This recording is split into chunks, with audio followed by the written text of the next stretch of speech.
Edmund O Sullivan, I'm Chairman of MEED Events, and I'm based in Dubai. Ed, MEED is a magazine. It's a communication portal focused on the economic activities in the region. What are some of the trends, do you think, that the Middle East is going to be experiencing now that we've come out of the 2009 recession? Well, there's four big factors which were true before and will be true for the indefinite future. Four big factors affecting the region. One is energy. Oil and gas. The Gulf region's got 60% of world oil, 40% of world gas. And the 6 countries of the GCC, Bahrain, Kuwait, Oman, Qatar, Saudi Arabia, and the UAE have 40% of world oil now. They're in a very nice position at a time with the oil price at $75 a barrel and forecast to continue rising for the indefinite future. And with world oil demand continuing to grow by 1 to 2% a year. At a time also when the supplies outside the region are declining. So energy is going to continue to be a very big factor in the region for at least 25 years. A second factor is economic diversification. The governments of the region are pushing very hard to diversify away from oil and gas for the simple reason they know that at some point it's going to run out, or if it doesn't run out, at some point there's going to be an alternative to it. So all the governments of the region are pushing very hard to develop non-oil activity, including manufacturing and services. Third factor is population growth. The natural population growth of the region is quite high. It's around 2%. People have big families. But also has been lifted by immigration, long-term residents. People like myself have been here for a long time. And the population growth is probably going to mean that the population of the GCC will grow from around 40 million now to probably over 80 million in about 2035.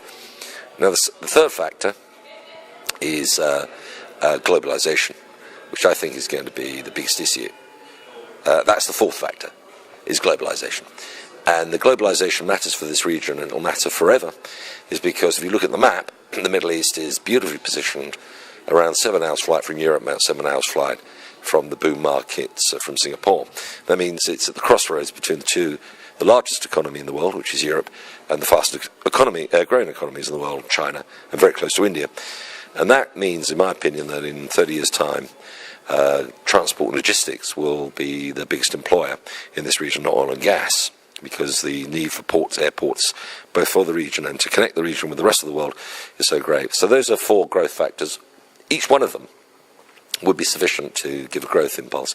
Put them together, and you've got a very strong growth impulse, particularly here in the UAE, which has got all 4 factors in spades. And my projection is that in 2030, the economy of the GCC in real terms will be roughly what California's is now. The Zogby Group did a survey talking to the C-suite executives in the GCC, and their biggest fear is what's happening with U.S.-Iran relationships right now. Yeah.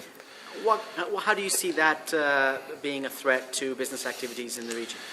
Yeah, it's a constant worry. The big factor that's held back the Middle East over the reason why the Middle East hasn't done so well as it should has been the involvement in the region from outside powers. Now, whether that's Russia competing with the United States during the Cold War, and whether it's American superdominance in the region since the end of the Soviet Union, this has been bad for the region. It distorts the natural development. And if you go back before then, you can see the international involvement, the British Empire, Turks before then, that these all distorted the region. What the region can do without is foreign powers intervening unnecessarily. There's an enormous amount of diversity in the region, and that's its great strength. The fact that you have different communities, different languages, different cultures, and different religious outlooks.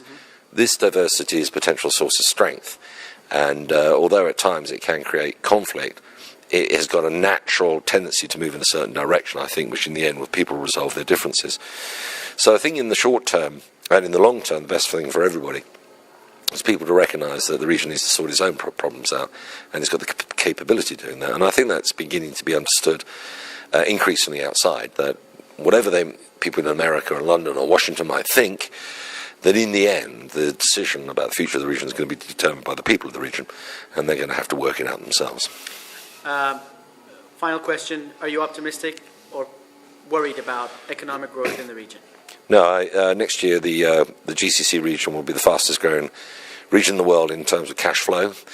The dollar cash flow will grow by 20% at least next year, and I foresee that will grow another 10% per year for the indefinite future over the next 5 years. So overall, the GCC will probably be, from that point of view, the fastest growing part of the world.